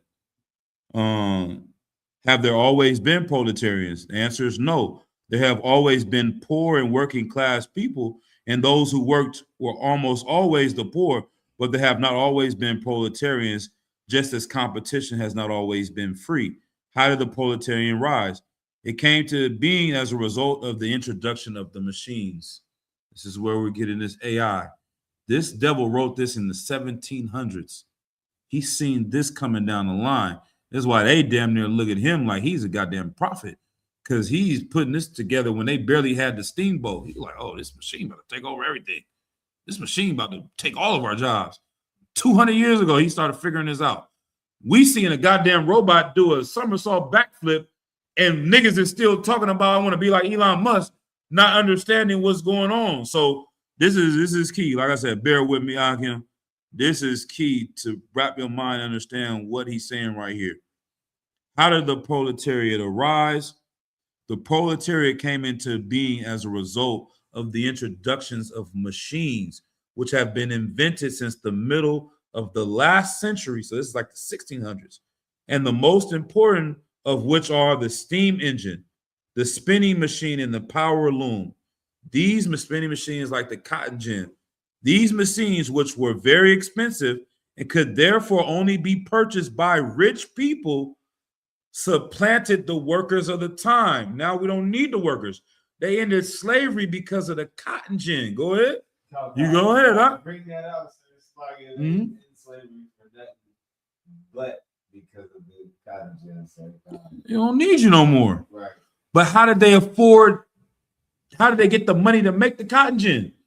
Because you work for 200 years for free. We're working for them. That's what the goddamn Venezuelans are trying. That's what the Chinese are saying. We're working to create a great monster that can't be stopped. More we work for him, richer he get. He fire us all, kill us all. He don't need us no more. He racist. He don't like Chinese people. He don't like black people. He don't like Arab people. He want to live on earth, heaven on earth, white people only. He trying to kill us all. He's going to make a machine, going to kill us all. We need to fight, brother. You know what I'm saying? You feel me? That's what they're saying. That's what they're doing. In China, everybody, they're trying to wake the alarm and wake up the whole world. Africa, China, Arabia. The white man's the devil. The white man's the devil. They're all saying it. America, the great Satan. America, great Satan. Kill America. Kill America. Kill America. That's what they're trying to do. They're trying to galvanize everybody. Because if they don't stop it, then it's over for them. They're going to get these machines. They're going to send out the AI robots, and they're going to start wiping everybody out. And the white man think he's going to live on heaven on earth. It's going to be him and white women. It's going to be gay as hell. And it's going to be, you know what I'm saying? Utopia. Go ahead. It's like you're saying, it's so heavy what you bringing out. Like capitalist America is this big ass stockbroker who is, as soon as you got traded for the cotton gin, he pitched you a new stock, which was a fucking like, Go ahead. like No a job. Right. It's like, all right, you want some of this paper money that we printing all the time? Well, you still a slave, you know what I mean? Like it's And that's why it's gonna bring that out too. Get it by the hand. And it's like you fighting to be a slave now. You used to run away from slavery. Now you're like, I gotta get a job, I gotta get on a deed, I gotta do this, I gotta put my application in. I got a slavery, most high in Christ. I got a well-paying job. You start praising the Lord. Lord, I'm making about 50 bands a year now. I'm about to be free. Nigga, you are creating a bigger monster. He gave you that nice house and that car because you are furthering, pushing his agenda to destroy everything else. You're only helping him more. It's like, that's why you get, you know what I mean? Go ahead. So I'm gonna go even further. It sounds like pimping to me. Ooh-wee, get a brother here. That brother from the town. Oh, yo, I know your pedigree. West Oakland niggas. San Pablo, they been doing that. Yeah. So that's pimping one-on-one. Mm-hmm. You know what I'm saying? Trump is pretty much the pimp. Mm-hmm. Everybody else is the prostitute. Damn right. This is, capitalism is literally, you're right. That's a perfect analogy. This is pimping one-on-one. We're going to break it down a little bit more, all right? So it says, they were very expensive. Produce economies. Okay, there it goes. These machines, which were very expensive, could therefore only be purchased by rich people. AI can only be purchased by these ultra rich billion-dollar people. You know what I'm saying? It supplanted the workers of the time because the use of the machinery, it was possible to produce commodities more quickly and cheaply than could the workers with their imperfect spinning wheels and hand looms. The machines thus delivered industry entirely into the hands of the big capitalists and rendered the workers' scanty property, which consisted mainly of the tools, looms, quite worthless. There's no value in that, doing it by yourself as a small time blacksmith when you can go against this major company. You make shoes, but we make 1 million Nikes a day. You can never keep up with this machine that's producing all these Nikes versus you making a really good shoe by yourself. That's what Kanye West was saying in that interview, and niggas thought he was crazy. He was like, why don't you just make clothes like Louis Vuitton? How, Sway? How? I can't. If you go watch that video again, listen to what he's saying. I can't get the fabrics they get. They're going to charge me a high price. If I want to make a really good quality shirt, then I'm going to have to pay way more than Louis Vuitton makes because they got $1 billion behind them. I'm going to either have to make a shitty shirt and sell it for really high, and you're not going to get it because you're like, why am I buying this cheap-ass Kanye shirt for hella money when I could go get a real good quality Louis Vuitton shirt and it's worth the money I paid for it. And it's actually a little bit cheaper than Kanye's. You know what I'm saying? Louis is not cheap. That's what he's saying. Like, in order for me to make a cheap version of Louis, it's going to be bad product and $1,000 for the shirt when you'll pay $600 for the good quality from Louis. You know what I'm saying? And you get to feel white when you wear it. You know what I'm saying? Slack here. You know what I mean? You got a gay white man's name on you. You get to feel a little bit better than Louis. Sounds good when I look at these poor niggas. Niggas be flexing on niggas. I got the Gucci, Balenciaga. They be big stepping, belt dog. Niggas be broke ass nigga, Gucci nigga, fat nigga. Nigga be feeling good with that white man clothes on him. You know what I'm saying? Because his name, his brand is on you. They branding you. That's why he said new slaves. Kanye West, if he would have came the truth, you know what I'm saying? Yeah, brother would have been. He was every now and then he was tiptoeing across the line and seeing this shit was really going on, and then they dope him up, and who knows what they doing to him. You know what I'm saying? But he's trying to tell you, like, these are the new slaves. You don't need a brand on you from the master. You're gonna put his brand on you. You know what I'm saying? But go ahead. No, Salakia. So he actually came out later in the interview and he said that Sway was right. Damn. He said. Yeah. Oh, Kanye? Yeah, Kanye. So they broke him. What the hell was Sway right about? Sway didn't say nothing. Right. He tried to do it he ain't do it by himself. They took $2 billion from him overnight. You know what I mean? But Salaki, let's keep going. Okay. So it says the machines delivered entirely to the hands of them, their tools become worthless. So the capitalist was left with everything, the worker with nothing. In this way, the factory system was introduced. Once the capitalists saw how advantageous this was for them, they sought to extend it more and more branches of labor. They said, we're not just going to do cotton. We're not just going to do the steamboat. What if we do shoes? What if we do hats? What if we do clothes? What if we do cars? All these things use factories and machines to make everything. It's going to be a lot quicker. We're going to make a lot more money and nobody can stop us. All right. They divided work more and more between the workers so that the workers formerly had made a whole article now produce only part of it. You used to make the whole sword. You use a blacksmith, you make the sword. Now they just say, oh, we're going to make the steel over here in China and we're going to ship it to this factory. And then you do the plastic part and then you do the gold part. And they got you divided up in all these different factories working, right? Labor is simplified in this way, produce goods more quickly, therefore more cheaply, and only now was it found in almost every branch of labor that here also machines could be used. As soon as any branch of labor went over to factory production, it ended up, just as in the case of spinning and weaving, in the hands of big capitalists, and the workers were deprived of the last remnants of their independence. We have gradually arrived at the position where almost all branches of labor are run on a factory basis. This has increasingly brought about the ruin of the previously existing middle class, especially of the small master craftsmen. It completely transformed the previous position of the workers, and two new classes were gradually swallowing up all the other classes have become, namely, the class of the big capitalists, Elon, Trump, Jeff Bezos, who all advanced countries are in almost exclusive positions of the means of subsistence, and those means or the machines, the workshops, etc., by which these means of subsistence are produced. So everything you use to survive, your food, your clothing, your shelter, all come from the same group of people. All right. So it's only one group over here: the people that own stuff and the people that work for the people that own stuff. The class of the completely propertyless. You don't own nothing. You think you do, but you got a mortgage. You think that's what he was saying. Dame Dash always exposing that. Jay-Z and them cats ain't really billionaires. All their stuff is tied up in some other white man's owning that stuff. Go ahead, up. Like, Please. Owning a house too, just Mm-hmm. paying for a house, paying off a mortgage, and then having to pay property tax. Come on. Uh, You don't own nothing. You know what I'm saying? They can take it eminent domain. Even if you do own the minerals in the land, they'll take all of that from you. You know what I mean? But that's just the people that actually have something here. The majority of us don't even got that. The majority of us don't even own. They still pay the mortgage. The people that actually own the house and got to pay property taxes, that number is getting smaller and smaller and smaller.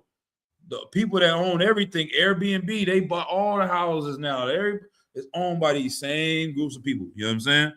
So it says, the class of the completely propertyless who are compelled to sell their labor to go to work to the first class, the bourgeoisie, simply to attain from them in return their means of subsistence. You do all the work for them just to feed yourself and clothe yourself and house yourself. That's all you're working for. I just want to pay my bills, eat some nice food, and drive a car. That's all I want to do. That's what you want to do. That's all you work for. You don't work for nothing else. You don't get to own nothing is yours. You don't get to start a business of your own. You don't get to have anything under this system. All right. Since the parties to this trading in labor are not equal, but the bourgeoisie have the advantage, the propertyless must submit to the bad conditions laid down by the bourgeoisie. This class, dependent on the bourgeoisie, is called the class of the proletariat. That's every one of us. You understand? Question number 10, in which this is where it's key, which you just talked about, Ajiar. In what way, this is when I saw this, I was like, oh shit, it's lucky. And I was reading it, I'm like, damn. And these niggas will argue with you that you're not a slave. This devil wrote this in the 1700s, and there was no goddamn robo taxi running down the street. There was no Waymo driving people down the street. It's a goddamn machine that is showing you they don't need you. And you know how expensive it is to create a Waymo? Ain't none of us can do that. So the big time capitalists, the bourgeoisie, took all the money that we work for them, all the Amazon packages y'all bought. They took that money and invested in a super complex machine to put you out of a job. You understand? To fire you. So it's saying, in what way does the proletarian differ from the slave? He asked that question. What's the difference between us and a goddamn slave? Answer: the slave is sold once and for all. You're born 525, 25, 25, 425, 25, sold to Mr. Johnson. Now your name is Damian Johnson. Go with him. That's one time. The proletarian has to sell himself by the day and by the hour. Nigga, we need you here from 7 to 7 o'clock. Can you do it? I'll give you $10 an hour, nigga. I'll give you $20 an hour. I'll give you $30 an hour. You are my slave for the next 8 hours, 7.5, 15 hours, 12 hours. You do whatever the hell I tell you to say, whatever the hell I tell you to do. If you don't, guess what? I'm firing you. This is heavy, Akim. He says the slave, the proletarian has to sell himself by the day and by the hour. The slave is the property of one master, and for that very reason has a guaranteed subsistence. I invested in my money in you. I bought you like a dog, like a cow. I'm going to make sure you eat good. Make sure you have clothes.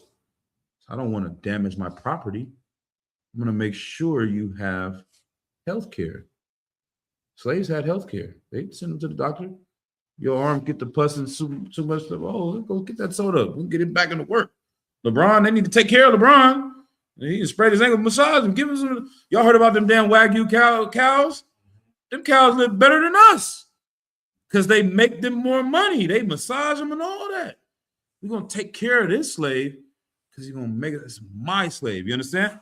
But look, he says, the slave is the property of one master, and for that very reason has guaranteed subsistence. He's going to be sustained. However wretched it may be, it might be slop oatmeal. It might be bad food he's giving you, but it's guaranteed. The proletarian is, so to speak, the slave of the entire bourgeoisie class. This is where it's getting a little, yeah, I'm going to slow that down and try to even, it's going to explain a little bit more, but even me, just reading it again, trying to understand. The proletarian, us, we're not the slave of one person. We're the slave of the entire class of capitalists, not of one master, and therefore has no guaranteed subsistence. Since nobody really bought you and said, you my bitch forever, you everybody's bitch. You know what I'm saying? I might go hoe for McDonald's a little bit. Then I hoe for Burger King. Now I'm hoeing at Amazon. Then Amazon fired me. They said, bitch, we don't need you no more, nigga. We laying niggas off. Nigga, you got to go try to work at Google. Then I'm driving Uber. Then I'm doing DoorDash. Nigga, you hoeing for all these motherfuckers. You like, please feed me. I need to feed you. I need to eat. Nigga, back in slavery, he was like, nigga, choose up. Nigga, I got you. Nigga, you going to be a bad. I'm going to treat you bad, but you my bitch. You know what I'm saying? You got a house. You got clothes. All of that. In slavery, no one was homeless. Why are there homeless people here? Because they don't have a job for them. We don't need you. We don't need you, niggas. That's where homeless came from. Niggas in prison, 2 million in prison, because they don't have a job for them. So they, nigga, go to jail. Why are you on Section 8? Why you got food stamps? Because you don't have a job to buy your own food. So they giving you this, but as soon as they cut you off, nigga, you see how many, we were starving out here. As soon as the government stopped paying for our food, niggas is done for. All right, so look. It says, the proletarian is, so to speak, a slave of the entire class, not of one master, and therefore has no guaranteed subsistence. Since nobody buys his labor if he does not need it, the slave is accounted a thing and not a member of civil society. The proletarian is recognized as a person and as a member of civil society. The slave may therefore have a better subsistence than the proletarian, but the latter stands at a higher stage of development. So this is why you'll tell a black person, they'll be like, nigga, you're blaming the white man. You can do whatever you want. You can go here, you can travel, you can do your job. You have a higher status, but the slave might have a better subsistence or a better life. He actually eating better. Some of them slaves stayed in nicer homes than nigga than the Sunnydale projects. See what I'm saying? Right. He lived in the house. He had a better life. In that movie, Uncle Tom's Cabin, one of the slaves in the video, he was like, man, my life. He like, I got health care. He was saying all of that. Back, I'll show y'all that later. But anyway, it says, the slave frees himself by becoming a proletarian, abolishing from the totality of property relationships only the relationships of slavery. The proletarian can free himself only by the abolishing of property in general. So that I'm gonna end it on that. He's like, the only way you can get out of this system is to say, I don't believe white people can buy and own property, because that's how they control the game. By them, nobody can own nothing so that we all can own something. But in your mind, if you become an individual and you think, I gotta get it, I gotta get that, and you think individual, then you're gonna forever be a slave because you think that's being free. But we all slaves. But if you say we all come together, this land in Cuba is ours, we're gonna split it up. I'm gonna trust you, you're gonna trust me, we brothers, let's put this money together, then we can all eat.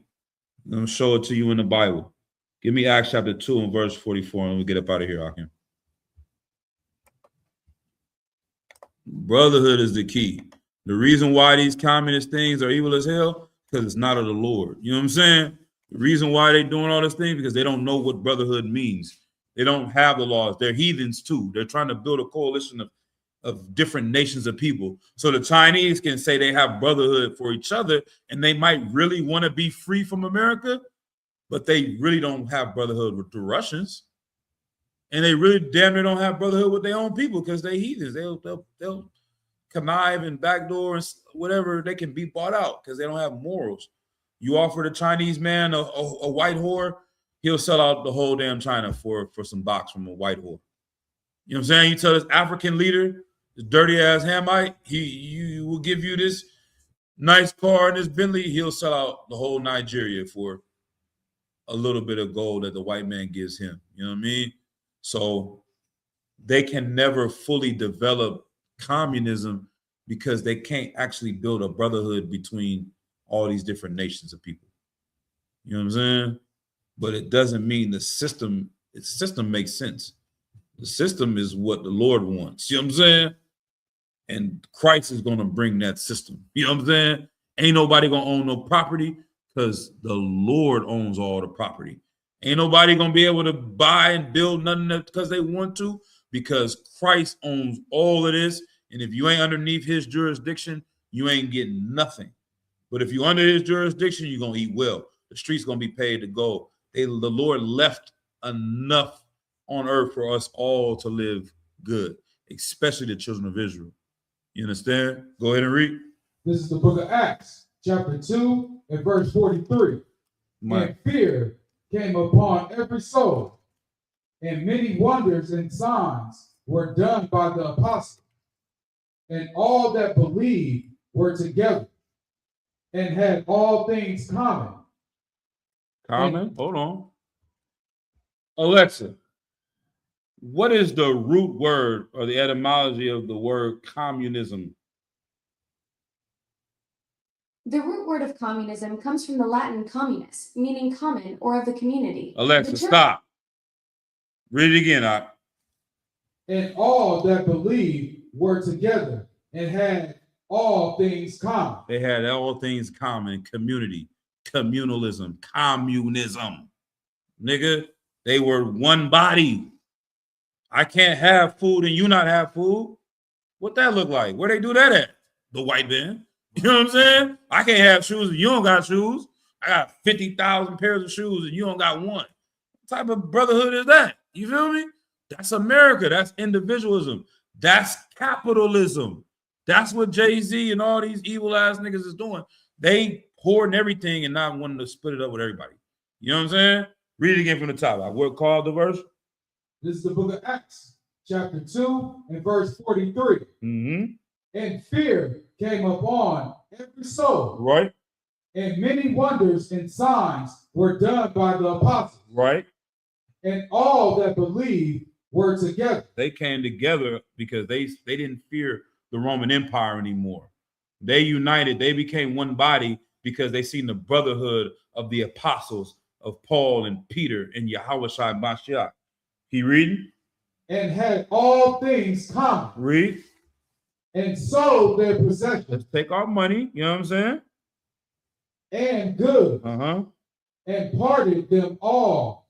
And parted them to all men, as every man had need. Right. So a world where instead of you saying, I'm going to make all this money and hoard it for myself and then buy all this land, take all the profits for myself, I'm going to create a business where all the bananas that we sell, how much do you need? What do you need? We're going to split it up and we all going to eat.